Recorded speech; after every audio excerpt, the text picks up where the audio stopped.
Hello student, कैसे हो? उम्मीद करती हूँ कि आप सब ठीक होंगे। तो student, welcome to our channel Rajshree classes. तो student, today in this video we are going to learn 6th standard history chapter number 10 ancient India cultural. तो इसका जो है ये सेकंड पार्ट है। हमने पहले ही डिसाइड किया था कि इसके 2 पार्ट लेंगे, तो इसका जो है ये सेकंड पार्ट है और फर्स्ट पार्ट भी जो है मैंने दे दिया है। तो अगर आपने नहीं देखा है तो आपको क्या करना पड़ेगा, राजश्री क्लासेस को लाइक, शेयर और सब्सक्राइब करना पड़ेगा और बेल बटन पर भी क्लिक करना पड़ेगा, जिससे कि आपको सारे नोटिफिकेशन जल्द से जल्द मिल जाएंगे। तो शुरू करते हैं इसका सेकंड पार्ट। तो हमने फर्स्ट पार्ट में क्या देखा था एंशिएंट इंडिया कल्चरल के, हमने लैंग्वेज एंड लिटरेचर, ये 2 पार्ट जो है हमने फर्स्ट पार्ट में देखा था। और अब जो है हम science, centre of education and art and architecture, ये जो है पार्ट हम यहाँ पर देखने वाले हैं। तो हमने फर्स्ट पार्ट में जो है लैंग्वेज एंड लिटरेचर में क्या देखा था और लाइफ ऑफ द पीपल में क्या देखा था। हमने लैंग्वेज एंड लिटरेचर में अलग अलग लैंग्वेज जो है और लिटरेचर जो है अलग अलग, वो किस तरह से था वो हमने जो है जाना था। नेक्स्ट जो है हमने कौटिल्य के बारे में भी जो जाना था जो है अर्थशास्त्र के बारे में जो कौटिल्य ने लिखा था उसके बारे में हमने जो है जानकारी ली थी। फिर नैरेटिव लिटरेचर जो है वो कैसे होता है, लाइफ ऑफ पीपल जो है वो कैसे थी, ये सब जो है हमने फर्स्ट पार्ट में जो है देखा था। और अब जो है हम साइंस के बारे में पढ़ने वाले हैं। तो medicine, Indian medical science is known as Ayurveda.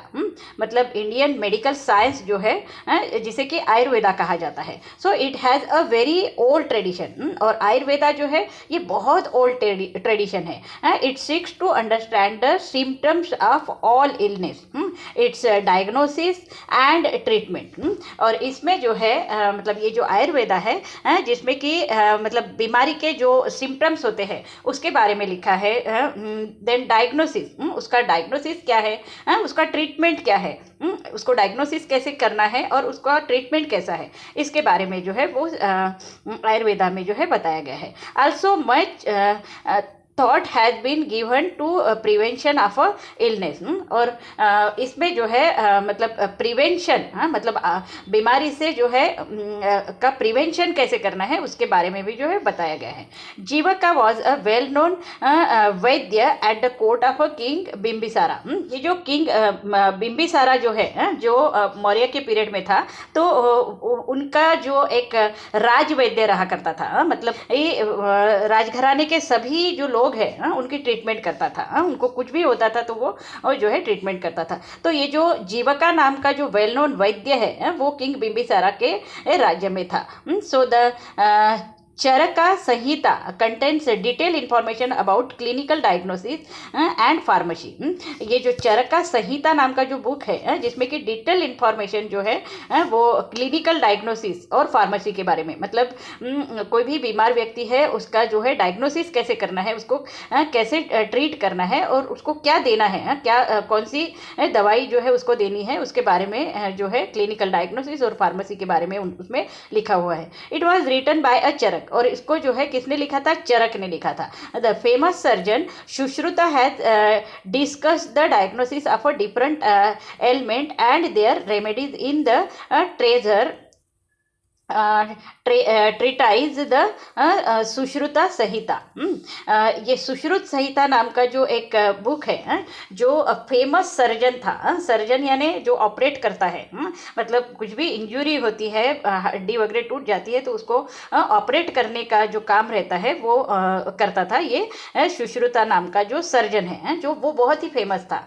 और उसने भी जो है डायग्नोसिस के बारे में जो है बहुत सारी बातें जो है सुश्रुत संहिता में जो है वो लिख कर रखी है। और उसके एलिमेंट, मतलब उसके जो उपाय है ऐसे बीमारियों के, वो भी जो है उन्होंने उसमें जो है लिख के रखा है। The importance of this text is that it discussed the different causes leading to injury, fractures, their types and the various type of surgeries required for them. तो सो उन्होंने अपने बुक्स में जो है बहुत सारी बातें लिखी है। इम्पोर्टेंस ऑफ दिस टेक्स्ट, मतलब जो इस सुश्रुत संहिता नाम की जो बुक का इम्पोर्टेंट क्या है कि उसमें उन्होंने जो है बहुत सारे जो है उपाय जो है जैसे कि इंजुरीज होती है, फ्रैक्चर्स होता है, तो इसके जो है बहुत सारे जो उपाय है उन्होंने बता के रखे हैं, and there types and the various type of surgeries required for them. और ऐसे फ्रैक्चर्स, इंजुरीज के जो है मतलब अलग अलग टाइप की जो सर्जरी होती है, तो वो भी जो है वेरियस टाइप की सर्जरी के बारे में भी जो है उन्होंने वहाँ पर लिख के रखा है। इसीलिए जो है ये बुक बहुत ज़्यादा इंपॉर्टेंट है। The text was translated into the Arabic language and was called किताब ए सुसूद।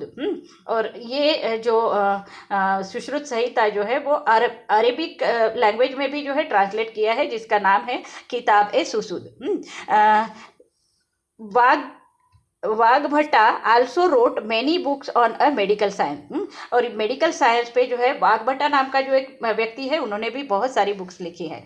द अष्टांग संग्रह and Ashtanga Hridaya Samhita are the most important of them.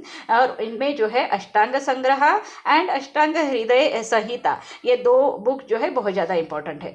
The Buddha भिक्खु सिद्धा नागार्जुना इन his book Rasa Ratnakara describe various chemical and metals. और ये जो बुद्ध भिक्खु जो है सिद्धा नागार्जुना नाम का, तो उन्होंने जो है अपने बुक में रसरत्न करा नाम का जो उन्होंने एक बुक लिखा था, उन्होंने भी जो है मतलब केमिकल्स के बारे में, जो अलग अलग केमिकल्स जो आज यूज़ होते हैं, मेटल्स जो है वो उसके बारे में जो है तब मतलब एंशियंट इंडिया के टाइम में जो है उन्होंने लिख के रखा था। ठीक है।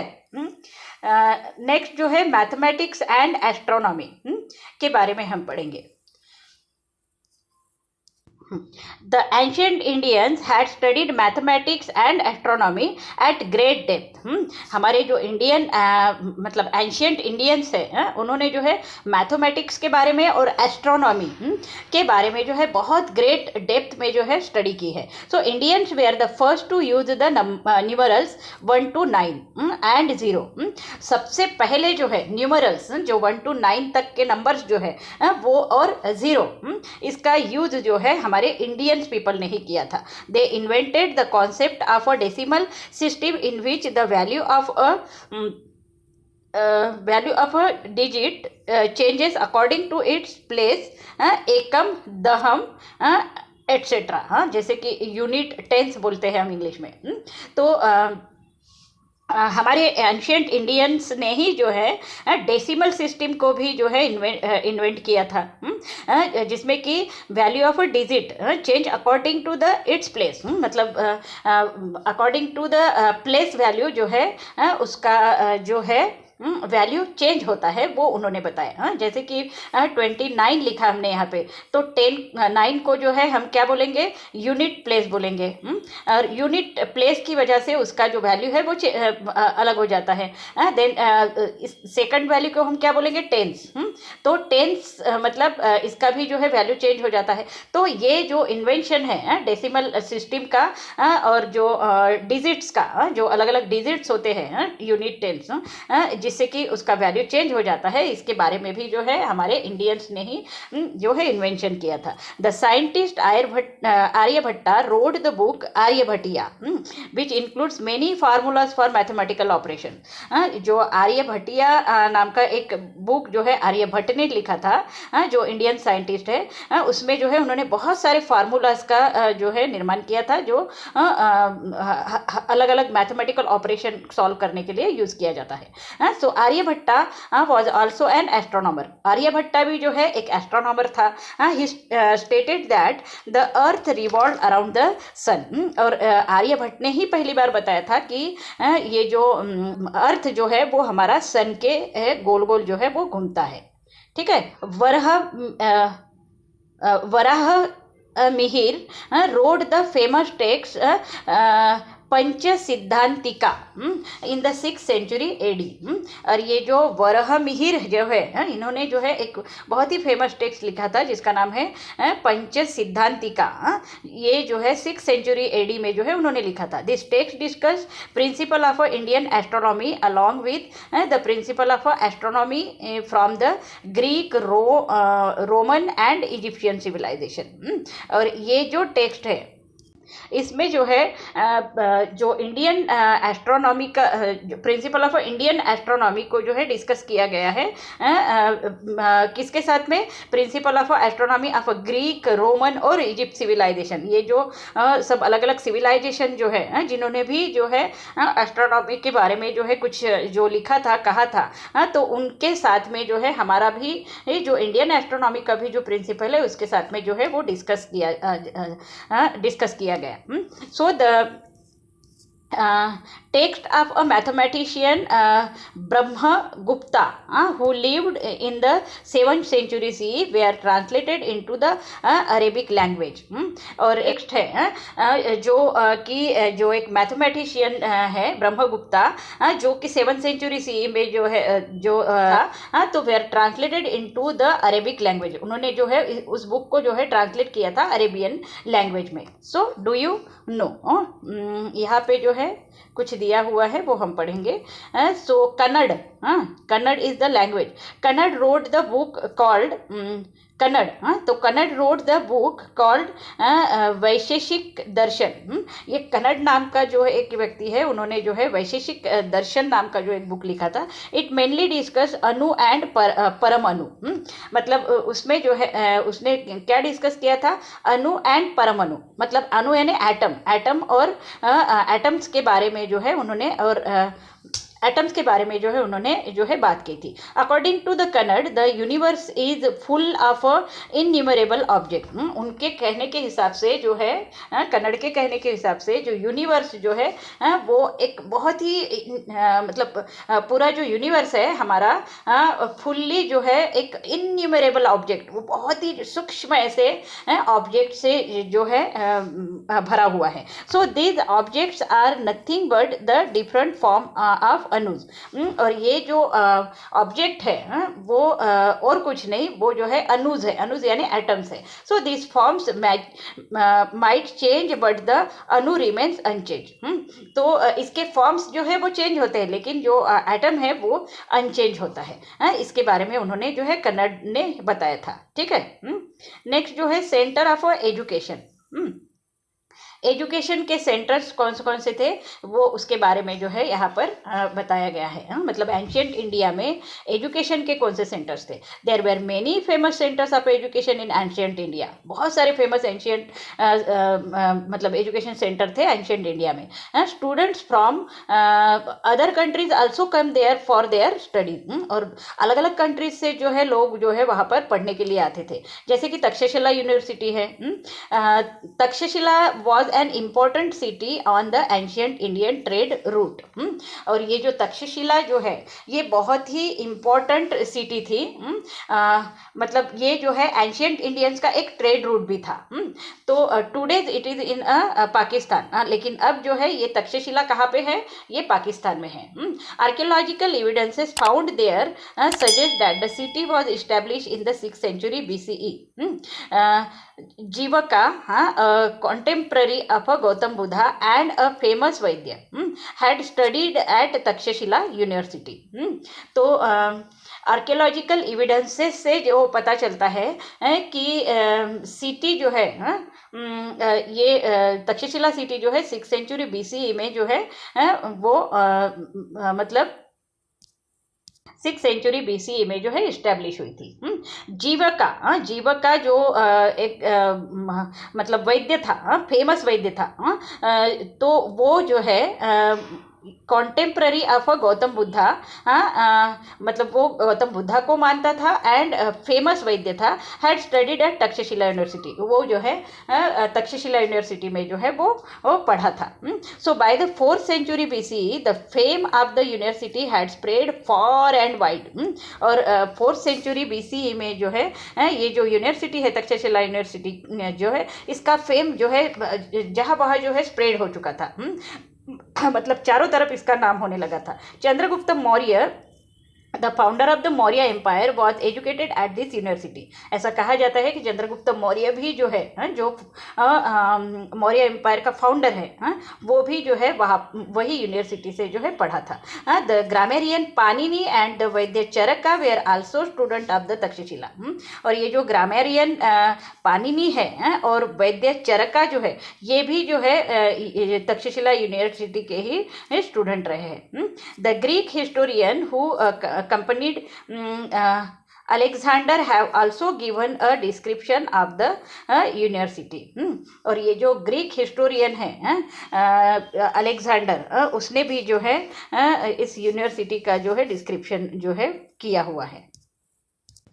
तो उन्होंने कहा था ये ग्रीक हिस्टोरियन अलेक्जेंडर ने कि a university did not exist anywhere in Greece. Greece में जो है तक्षशिला यूनिवर्सिटी की जैसी यूनिवर्सिटी जो है मतलब कहीं नहीं दिखती है, हमारे ग्रीस में भी नहीं। The famous Chinese Buddha bhikkhu Fahien who came to India around 400 CE also visited the Takshashila university.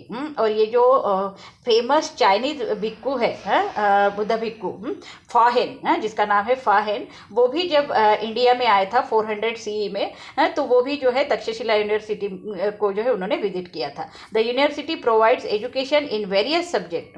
अब ये जो यूनिवर्सिटी है बहुत सारे सब्जेक्ट का जो है नॉलेज देती है, जैसे कि वैदिक लिटरेचर है, बुद्धिस्ट फिलासफी है, इकोनॉमिक है, लॉजिक है, एट्सेट्रा। बहुत सारे सब्जेक्ट के बारे में जो है ये नॉलेज देती है। ठीक है। नेक्स्ट जो है वाराणसी। वाराणसी में जो है एक अलग यूनिवर्सिटी थी। The river Ganga has 2 tributaries Varana and Asi. मतलब ये जो गंगा रिवर है उसके 2 ट्रिब्यूटरीज निकलते हैं जो एक वाराना और अशी है। The city located between them. और ये जो सिटी है वो दोनों के बीच में लोकेटेड है, उसे जो है वाराणसी कहा जाता है। ठीक है। Since ancient times it has had centers which provides education in the areas of Vedic as well as a Jain and Buddhist philosophy। और यहाँ पे वाराणसी में भी जो एक यूनिवर्सिटी है जो एजुकेशन प्रोवाइड करती है जिसमें कि वैदिक, जैन और बुद्धिस्ट फिलोसॉफी के बारे में जो है वो पढ़ाया जाता है। ठीक है। नेक्स्ट वलाभी। वलाभी नाम की जो एक प्लेस है वहाँ पर जो है एजुकेशन सेंटर कैसा है वो बताया गया है। Valabhi was an ancient city of Saurashtra. ये सौराष्ट्र मतलब गुजरात का एक पार्ट है और ये जो है एंशियंट सिटी है Valabhi. So from the 5th to 8th century CE it was an important centre of a Jain Buddhist philosophy. और 5th century CE में जो है ये जैन और बुद्धिस्ट फिलोसॉफी का जो है सेंटर रहा था। ठीक है। Xuanzang and Itsing the Chinese Buddha bhikkhu had visited Valabhi. और ये जो योंगचोंग नाम का जो बुद्धिस्ट भिक्खु है वो और इट्सिंग नाम का जो एक भिक्खु है ये जो है दोनों ने जो है वलाभी में जो है विजिट किया था। ठीक है। नेक्स्ट जो है सबसे बड़ी यूनिवर्सिटी नालंदा यूनिवर्सिटी के बारे में हम पढ़ेंगे। So the remains of the ancient Nalanda University can be found near today Patna city in Bihar। ये जो नालंदा यूनिवर्सिटी है इसके जो भी मतलब अंश अब बचे हैं तो वो जो है कहाँ पे मिलते हैं पटना सिटी में जो बिहार में है। Emperor Harshavardhana made generous donations to this university. Emperor Harshavardhana ने जो है बहुत सारा डोनेशन देके जो है इस यूनिवर्सिटी को बनाया था। According to the description of a Xuanzang and Itsing Nalanda university could accommodated thousands of students. तो according to the description of a Xuanzang and Itsing, ये योंगचोंग और इट्सिंग नाम के जो भिक्खुज है बुद्धा भिक्खु जो वल्लभी में भी जो गए थे तो वो जो है यहाँ पे नालंदा यूनिवर्सिटी में भी आए थे और उन्होंने जो है कहा है कि नालंदा यूनिवर्सिटी जो है इसमें जो है थाउजेंड्स ऑफ स्टूडेंट जो है एक साथ में बैठ सकते थे। The library stock thousands of books, और वहाँ की जो लाइब्रेरी थी नालंदा यूनिवर्सिटी की, वहाँ पे जो थाउजेंड्स ऑफ बुक्स जो है वो रखे रहते थे। Students seeking admission to the university had to appear for an examination at the entrance gate. मतलब यहाँ पे अगर एडमिशन चाहिए होता था तो तब जो है एंशियंट इंडिया के टाइम में भी जो है उनको जो है एक एंट्रेंस एग्जाम देना पड़ता था, जिसमें कि पास होने के बाद में उस यूनिवर्सिटी में जो है उनको एडमिशन दिया जाता था।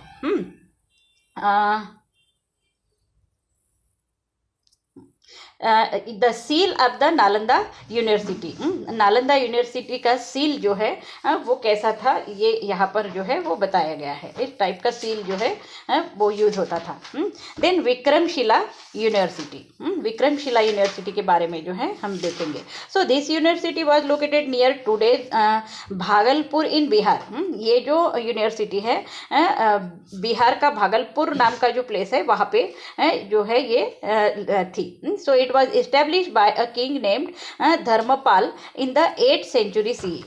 और इस विक्रमशिला यूनिवर्सिटी को जो है धर्मपाल नाम के जो एक किंग थे उन्होंने जो है 8th सेंचुरी सी में इसे बनाया था। इट हैज 6 विहाराज, और वहाँ पे जो है 6 ऐसे अलग अलग विहार थे, each having its own separate entrance, और हर एक विहार का जो है एक सेपरेट एंट्रेंस था। ठीक, जो है काची के बारे में हम पढ़ेंगे यहाँ पे। तो काची जो है during the regime of the Pallava dynasty, मतलब 6th सेंचुरी सी में जब पल्लवा डायनेस्टी थी, पल्लवा राजघराना था, तो Kanchi in Tamil Nadu emerge an important centre of education. ये काची जो है जो तमिलनाडु में है वहाँ पर भी एक जो है एजुकेशन का सेंटर था। It was a centre for the teaching and learning of a वैदिक, जैन एंड बुद्धिस्ट टेक्स्ट। और वहाँ पर भी जो है वैदिक लिटरेचर के बारे में, जैन्स के बारे में और बुद्धिस्ट टेक्स्ट के बारे में जो है पढ़ाया जाता था।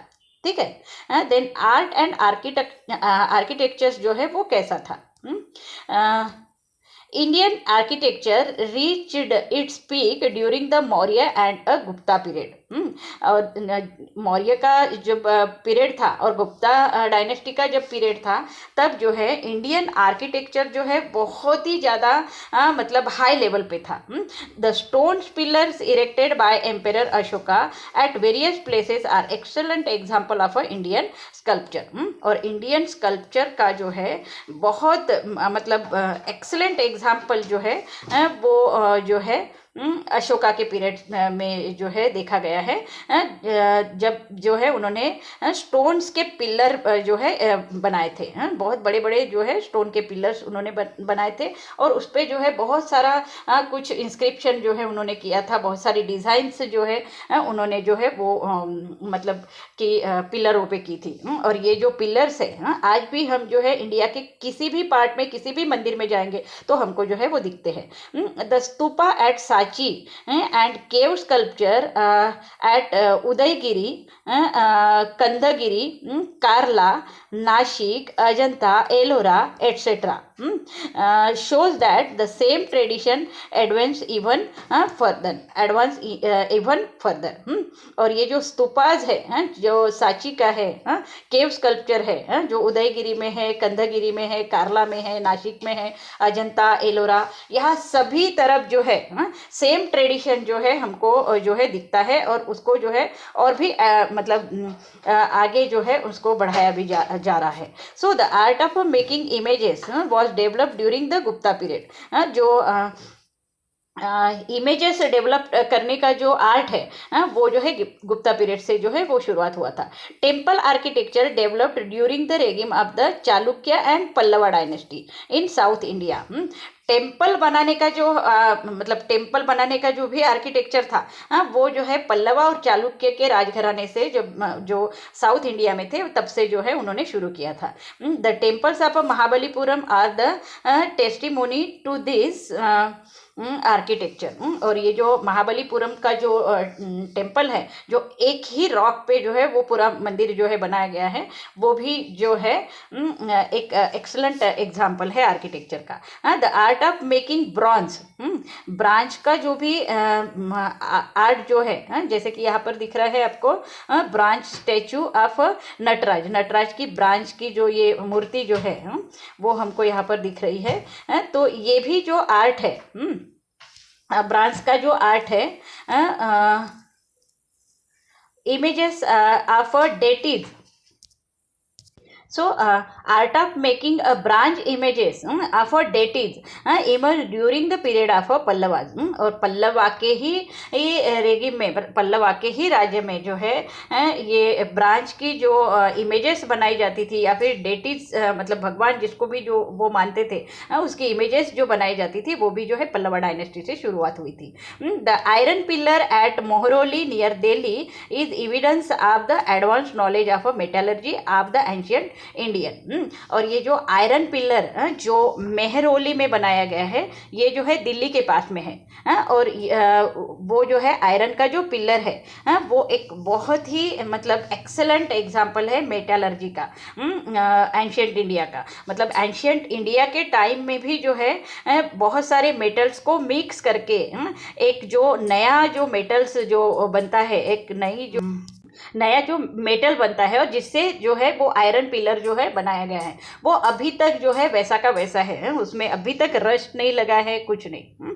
So this thus it is clear that ancient Indians culture was very prosperous and advance. इससे हमें पता चलता है कि एंशियंट इंडियन का कल्चर जो है बहुत ही ज़्यादा प्रॉस्परस था और बहुत ही ज़्यादा एडवांस था। So in this next chapter we will study Indians contact with other civilisation and its far reaching impact. अब अगले लेसन में जो है हम क्या पढ़ने वाले हैं, जो इंडिया के कॉन्टैक्ट अदर सिविलाइजेशन से कैसे थे और उसका इम्पैक्ट जो है हमारे इंडिया पे कैसा हुआ, इसके बारे में हम नेक्स्ट चैप्टर में पढ़ेंगे।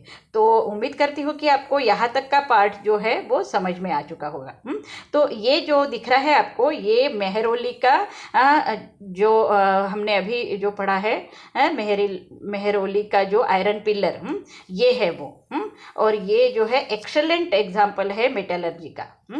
तो ये दिल्ली के पास में मेहरौली नाम का जो प्लेस है वहाँ पर है। ठीक है, तो उम्मीद करती हूँ कि आपको यहाँ तक का पार्ट जो है मतलब ये सेकंड जो पार्ट है इसका, तो ये समझ में आ चुका होगा। अगर आपको इसमें कोई भी प्रॉब्लम है तो आप मुझे जो है कमेंट बॉक्स में लिखकर भेज सकते हो। तो उम्मीद करती हूँ कि आपको ये पार्ट जो है अच्छी तरह से समझ में आ चुका है। तो अगर आपको ये वीडियो समझ में आ चुका है तो आपको क्या करना है, राजर्षि क्लासेस को लाइक शेयर और सब्सक्राइब करना है, और बेल बटन पर भी क्लिक करना है, जिससे आपको सारे नोटिफिकेशन मिल जाएंगे। So thank you for watching this video. Have a nice day ahead.